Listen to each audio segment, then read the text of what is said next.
All right, everyone get ready to be jealous.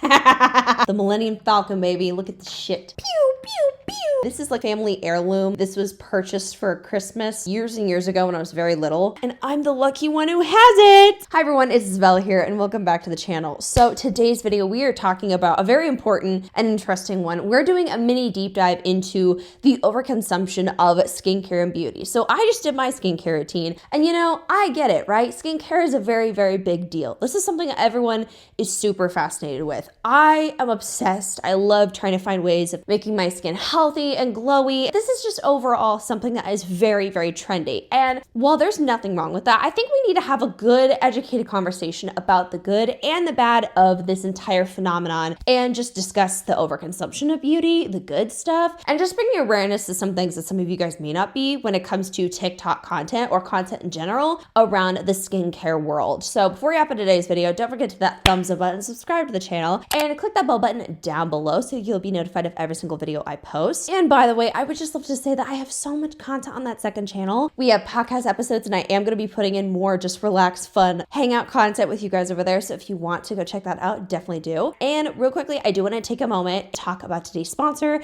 and my fitness journey. I'm in the process of training for a half marathon, which is really exciting. And I'm also somebody who really likes weightlifting. And I'm trying to find a way to make all of those coincide and work together in a way to where I'm not doing too much. And fitness journeys are just a lot. They could be really confusing, trying to find things that work for you, your time, and not just something random found on TikTok. So I'd love to introduce you to Ladder. So Ladder is an expert strength training plan that's not just some random influencer workout or something that isn't actually backed by science. Every week, Ladder can give you a structured plan so that way you know exactly what you're doing and it's customized to your needs. Whether you're somebody who wants to go hardcore in the gym or you're trying to do something that's accessible at home, Ladder has got you covered. They have tons of specialized plans for things like Pilates, bodybuilding, hybrid strength training, and so much more. I was really excited when I was able to find out that they had some training programs to help me with my half marathon trainings. And Ladder's not just some everyday fitness app. They have tons of videos, demos, a journal where you can track your entire progress, in-ear training, and they even have communities. Then you're able to connect with people who are going through similar things as you and just kind of feel connected in a group and not be so by yourself. So I'm partnering with Ladder today because we are wanting to give you a 7-day free trial. No credit card, no nothing needed. Just go on and just see if you like it. Scan the QR code on the screen or go to the link in the description below and start your 7-day free trial today and get $10 off of your first month with Ladder. Thank you so much for Ladder for partnering with me on today's video, and now let's get into it. So we have seen things like the morning shed routine, the skincare walls, the massive skincare hauls, and all this stuff is very, very trendy and interesting. Like, I'm gonna be honest with you, I love watching a good skincare routine. Like, I thoroughly enjoy that. But the problem is there is an aspect in dark side that I think we're not exactly noticing sometimes. Even we've seen products like Glow Recipe, Drunk Elephant. We've actually talked about this when it comes to the child influencers. I'll have that video pop up over here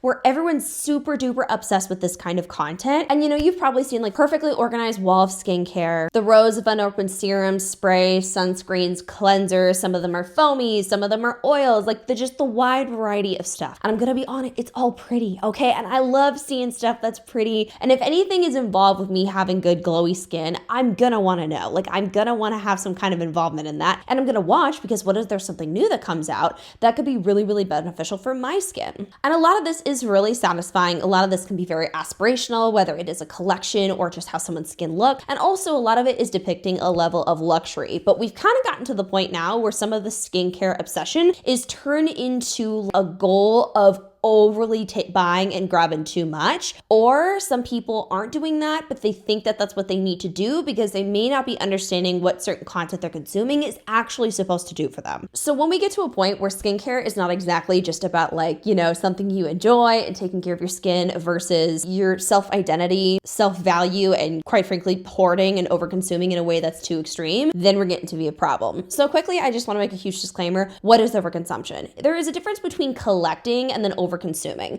There's some people where they will buy certain stuff in a way of like hundreds of lip balms and there's no physical way that they can actually use it, but they're constantly buying like a new product simply because it's trending. Then we have some people who are doing the exact same thing with skincare products. Somebody who's collecting, like for example, collecting makeup palettes and that's their vibe, I understand, right? Collecting maybe specific skincare that is like a bottle's pretty, I understand that, but I think we kind of can tell the difference between collecting and hoarding because there's a lot of people who are buying it simply because it just looks cool and it's a trend and they want to show the illusion and vibe that they have a shit ton of stuff. And don't get me wrong, I understand why, because this kind of stuff gets a lot of clicks. Like, I mean, if we could take this example right over here, you guys are going to see that this got a ton of views and the wall of skincare just unreal, right? Like this stuff draws people in. So skincare has kind of been a part of the wellness topic since like around 2018 to 2020. We especially saw like a huge jump in skincare and a change in the beauty industry during the pandemic, where people started to do a little bit less of the crazy makeup that we saw like in 2017 and 2018. So we noticed more like natural makeup. We saw like the clean girl aesthetic kind of come from that. We saw just a shift in the beauty industry that we had never seen before. Massive launches from Anastasia Beverly Hills and ColourPop. They were not exactly like hitting like they used to, so people were switching over to skincare. Skincare by Hyram became really popular, for example. Some brands like Cetaphil and CeraVe blew up, for example, because they were affordable and people were all about trying to take care of their skin. And even brands like The Ordinary, Drunk Elephant, Glow Recipe, and so much more just absolutely skyrocketed because not only did these brands have really good products, but a lot of them were feeding into a really good aesthetic and were just pretty to have in your bathroom. Which, don't get me wrong, I love having pretty things in my bathroom, so I'm not gonna dog on that. There honestly was a culture shift that kind of developed where we noticed that people were not just focusing on a routine to make themselves look good, but more of who had the most and who was able to create a flex essentially of what they had that was better or having more, which kind of leads into the idea of the 10 or 15 step skincare routine. Now, I have to make this huge disclaimer. There are some skincare routines that some people have that are incredibly long, that are drawn out, kind of depending on what they're doing. For example, someone could have a 10-step skincare routine because they add certain treatments into their routine one day. That's not usually what happens during the rest of the 6 days of the week. And this is kind of where I want to bring a little bit more awareness to this issue is the 10-step skincare routine, or the 15 or 20-step skincare routine is where people would kind of have this goal of getting the longer skincare routine, because then that longer skincare routine apparently to society started to equate to better skincare routine, which really, really warped the perception of what a skincare routine should even look like. So then we saw a bunch of people and young girls getting on a social media being like, look, this is my 10-step skincare routine for glowy skin, when in reality, half of it was so incredibly unnecessary. It's kind of the vibe I'm getting when it comes to these skincare routines, is it would get so excessive, and not even excessive in a way where it was recommended by a professional or something that really worked for people. It was just to create shock factor. It was just something to kind of evoke this experience of, wow, she's taking care of herself more simply because she has a 10-step skincare routine. And one thing I must make very, very clear, you do not need a 10-step skincare routine. But I'm here to kind of bring awareness on this specific part of this video with the 10-step skincare routine, or the 15, or the longest skincare routine possible. I just need you to know that some of the people that are promoting that have access to a lot of products, so it's easy for them to develop that because they get a bunch of free PR. 2, some of them may be recommended by their dermatologist, and it's stuff that they are genuinely investing in when it comes to anti-aging and things that not everyone has access to, so it's not like a realistic thing that everyone needs. To me, it's the same thing as when people buy a bunch of things like laundry sheets and laundry scents and extra little things to throw in their laundry, when all reality, majority of us, if you just put in some cheap detergent and call it a day, I mean, I do that, you know, you're gonna be fine. Like, the extra stuff is not bad, it's just a little sprinkle into something. Is it necessary though? Not exactly. So same thing though, you don't exactly need a long skincare routine to be genuinely taking care of yourself. But because a lot of people post up about it, suddenly this new perspective on skincare was, how much could I buy? Because that means I'm taking care of myself more. So we would see this absolute surge that now kind of expanded into what we see today with skincare. Now, let's talk about the overconsumption and the random trends that are popping up around it, and the good and the bad. So the first trend I want to talk about is the rise in the restock walls and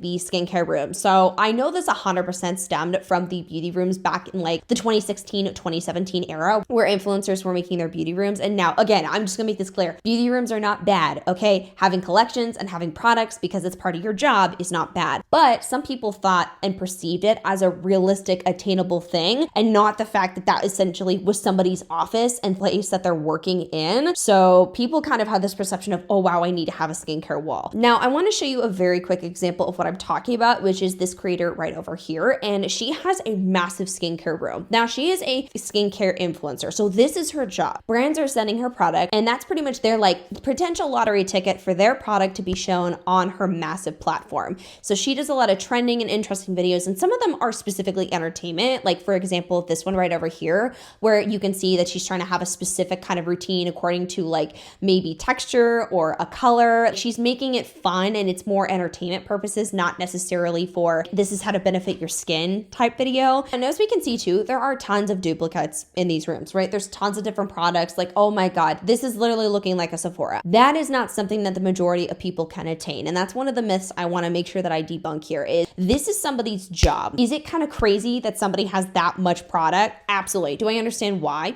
Yeah, because brands will send them stuff. Is this something the average everyday person should shoot for to attain for themselves? No, because it literally is excessive at a certain point. Like a lot of these creators have to physically donate these products because they simply can't keep up with it. Now, another thing that I don't know if anyone's really discussed is the fact that some of these people will keep empty products on a wall to keep the vibe and look good, which honestly makes so much sense now. And I was like, oh my God, like that checks out. There was a comment that I actually saved from a video where somebody was actually asking about this, and the content creator was alluding to the fact that she keeps some products that are empty simply because it kind of keeps her shelves full and look really cool. So that's another thing I want to bring awareness to is some of this stuff is props, right? And I think we kind of forget that there's some content creators that with their job, they are providing a source of entertainment and interest. Sometimes there is a vibe of, I want to create shock and awe within a viewer, and people will go out of their way to keep products like that. So of course, anyone that clicks on this page is going to go, whoa, how the hell does she have that much product? And to keep that vibe going, it's going to make more sense if you have your entire wall filled versus a few products that you do and don't have. In my opinion, and this is just going to be me, and maybe I'm just unaware of some things, but I do think that the excessive hoarding of these products is getting kind of intense. You can be a skincare influencer and talk about products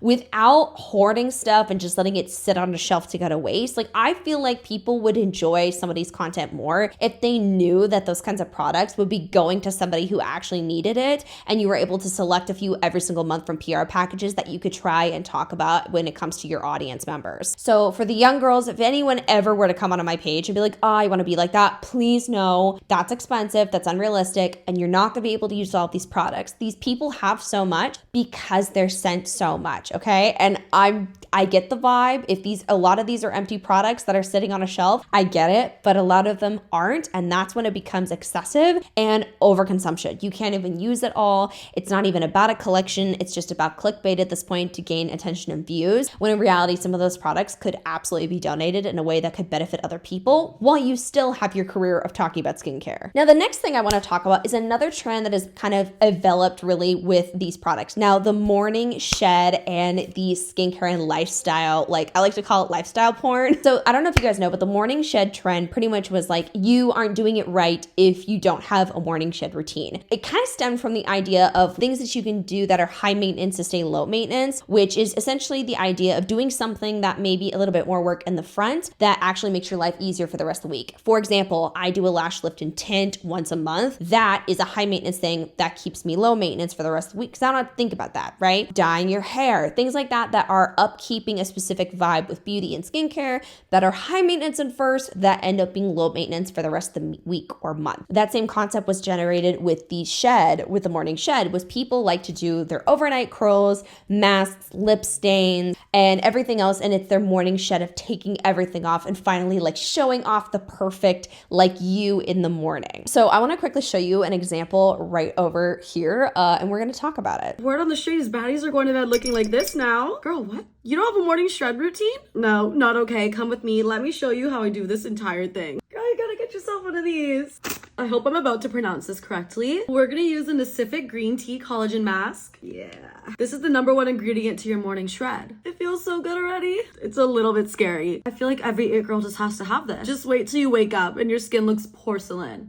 I cannot live without this. Baddies let their hair air dry. Come on now. So I'm gonna spray some of this Lush leave-in conditioner in my hair. It smells so freaking good. Lips back in. I know you know about this one. Lip stain. I've used this before, but we have a new shade today. Pinked 03. I'm sorry, girl, but you haven't lived until you try lip stain. She's a game changer. Moving on to heatless curls. My fave. Clip this hoe on. And I tell you, your hair is gonna look like you just got a blowout. Like, no, bitch, I just slept in heatless curls. This is the ultimate lazy girl hack, seriously. Sorry, this is not gonna be the most aesthetic. Gonna use a little scrunchie. Scrunch it up. This is the fun part. Yeah, ladies, we're wearing a chin strap to bed, okay? Do you want that jawline snatched or not? Come on. This is so wild. Like, this is the part that makes you look insane. And we're just gonna strap her on. I'm so excited about this. I can like barely talk right now. I just got this on Amazon. Of course it's pink. Oh my god, was I supposed to do the chin strap and then this? Oh shit. Girl, I don't even know my own routine. My bad. I hope my hair looks really nice when I wake up. I'm so excited. I've actually never tried this yet. I'm just gonna finish it up with some lash serum. Your girl wants long lashes for summer. Come on now. And the morning shred is complete. Come to part 2 where I take this all off in the morning. So I just want to make this clear that, again, this is clickbait. This is a very obvious, like, oh, you're not doing it right. Let me show you how. You don't have a morning shed routine. What's wrong with you? Like, this is obviously just to get your attention in. So again, want to make that clear. But the morning shed idea is kind of like, again, pushing a level of feeling like, oh, here's another thing you have to do. Now, I also want to make it clear that demonizing trends always is not actually like the vibe. Because again, like, I think human beings want to have fun. And I also want to say that due to, I absolutely believe especially in the United States, where we have a very dark climate going on. There's a lot of things in the world that are very stressful. I understand how a lot of people are looking for new fun things to add to their routine or their life. So stuff like this makes so much sense. Like, it makes sense why people are wanting to look for this stuff and are wanting to do it, because it's one thing that brings them a joy in a time in their life, maybe where they're not feeling as good. Maybe when work really, really sucks. Maybe when it comes to everyday life and, feeling like the world's gonna end. I understand why these kinds of things make people go, oh, finally, another fun thing to add. Another point that I wanted to make that I thought was really, really good to bring up in this video is the difference between leisurely self-care / skincare versus daily skincare. And I think some of those lines have been a little bit warped. And again, like, I encourage everyone to critically think about every piece of content, but I wanted to kind of give these terms and throw them out there so you guys can be able to differentiate essentially which one is which. So for example, an everything shower, girl, that would be like a leisurely thing, like a once on a blue moon, right? The high maintenance routines, that's leisurely. That's like the extra stuff you can do to take care of yourself if that's what you like. A self-care night, those are things that are like leisurely self-care or skincare. What I'm talking about is when we label things that are extra bonuses as necessities or treat them as if you're not attractive or taking care of yourself unless you're doing them. And I want to make that very clear in this video that that is not the case. It's fine if you want to do something like the morning shed, right? It's fine if you want to have a bunch of skincare and play with things. There's a difference between leisurely and having fun with it versus feeling like you have to do it, otherwise you are not good enough. But these videos and morning shed videos are blurring the lines between care and overconsumption because a lot of people don't exactly need this. And I'm going to be honest with you though. I do have a morning shed routine. I absolutely do. And I'm going to tell you exactly what it is. I am somebody where I mouth breathe. I know. Please don't call the church elders, but I do. If anyone's been traumatized by staying in a hotel with your entire family and you hear your father snore after a long day, that's how I sound. Anyway, so I have mouth tape.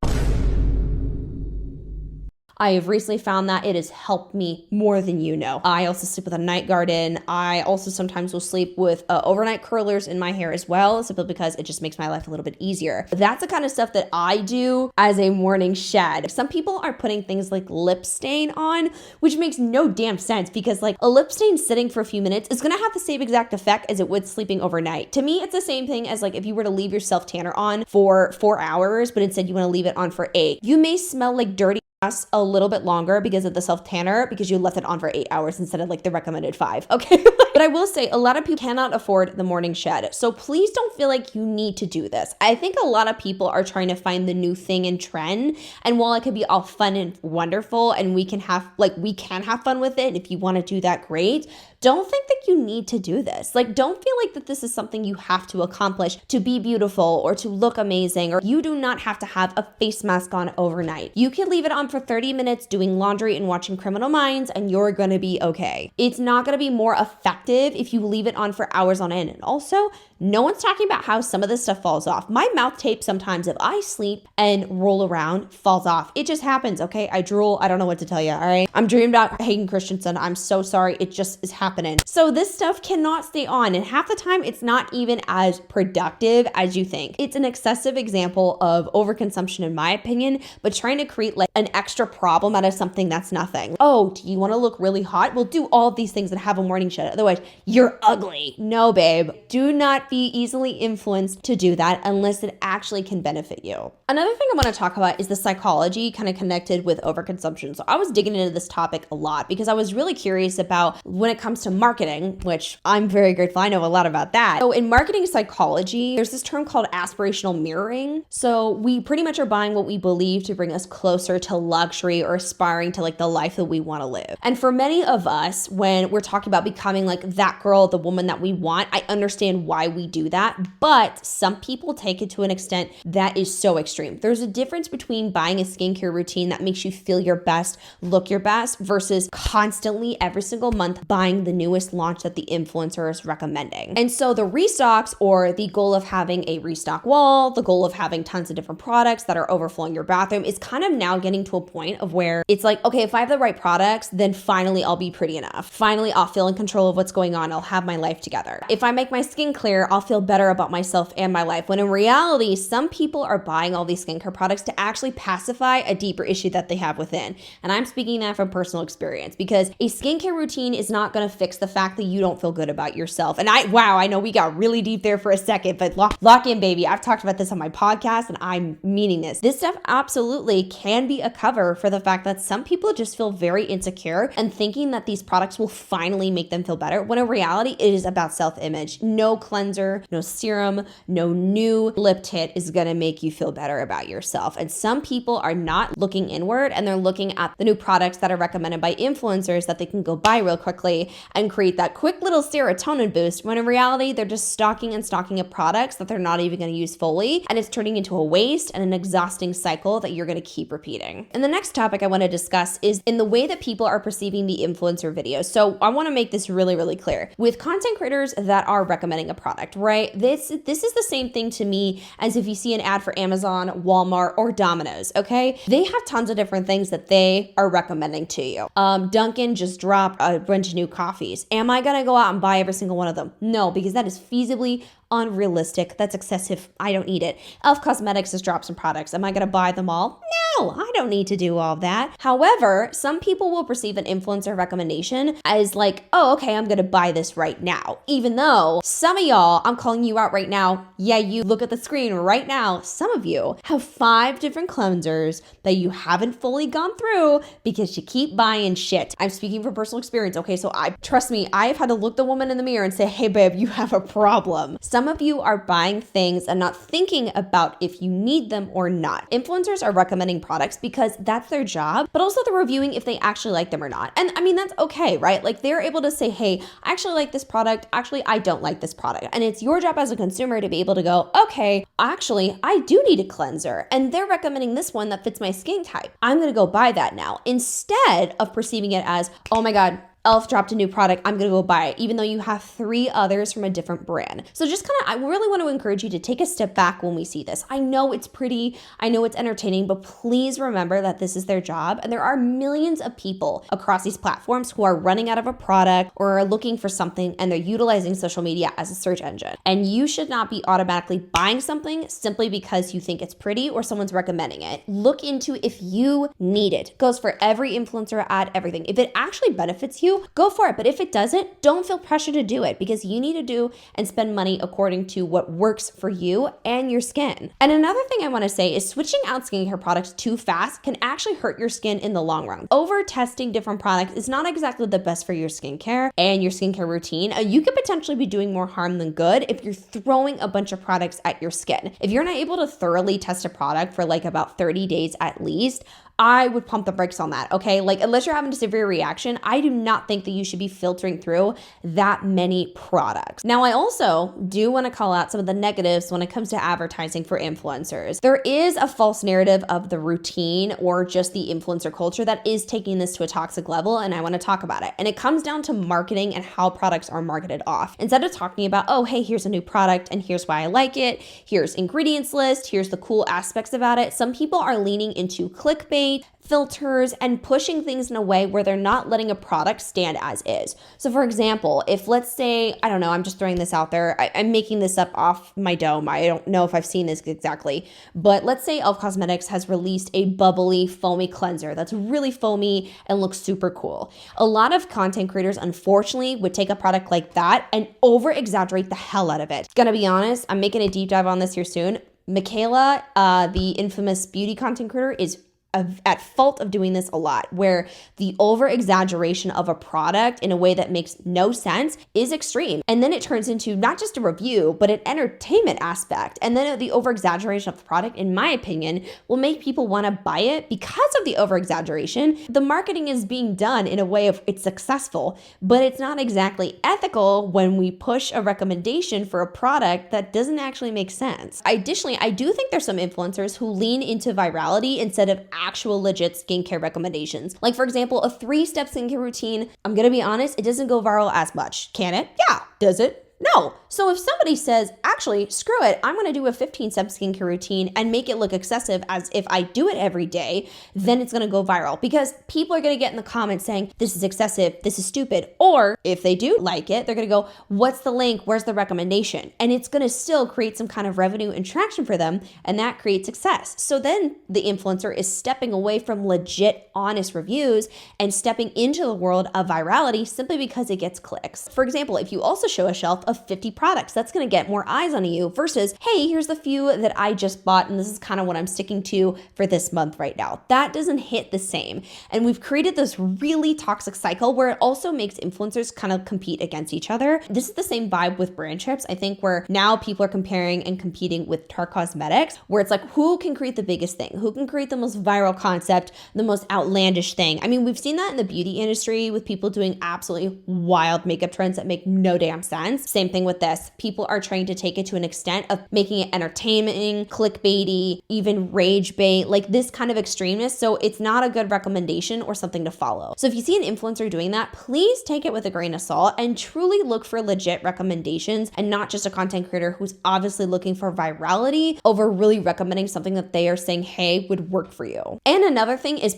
they actually don't disclose to you that they go to a dermatologist and they go and get a bunch of skincare done by a professional and they get facials and they get extraction. They get a bunch of stuff done so their skin will look good regardless if they slap some shit on for 30 minutes, okay? Because they've already had work done. And I want to put that out there because I do think some people are thinking that they're going to get this perfect flawless skin when in reality, a lot of these rich influencers are getting so much stuff done and have flawless skin because of their routine and the money that they're spending to get facials and extra treatments done. And it's not exactly going to come from just a random product they're recommending. Now, that's not to say the recommendations are always wrong and always bad. I'm not saying that because I never want people to just automatically blanket statement, all influencers are lying. I don't like that. I don't think that's realistic. But I want people to have more of a awareness to this when we're consuming content because there are influencers who are recommending products and they mean well and they're trying to recommend and teach you how to do it.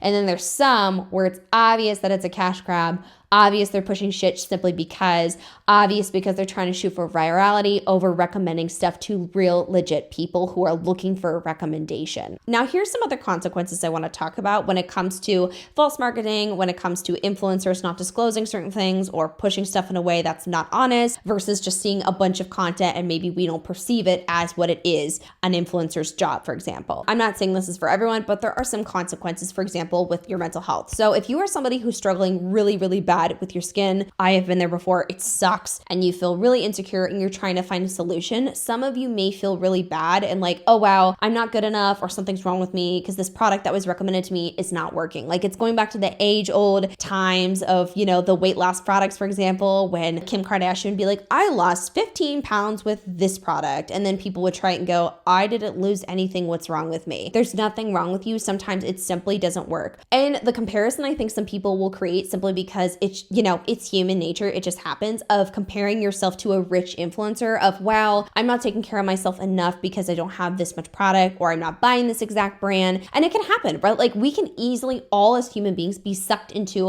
a scam, a misleading perspective or insecurities just because we are human and it's just going to happen. So I want to just let you know that this can have consequences if you focus on it too much. And I don't want you to. You don't have to have the most expensive routine to have a good one. You don't have to buy buy all the crazy things to look like your favorite influencer. There's many people who can't ever look like your favorite influencer because they have such good skin and they do other things to take care of themselves. This comparison can absolutely lead to you feeling anxious and uncomfortable and not good enough. And I need you to know that that's not the case. There are so many things out there that we are unaware of.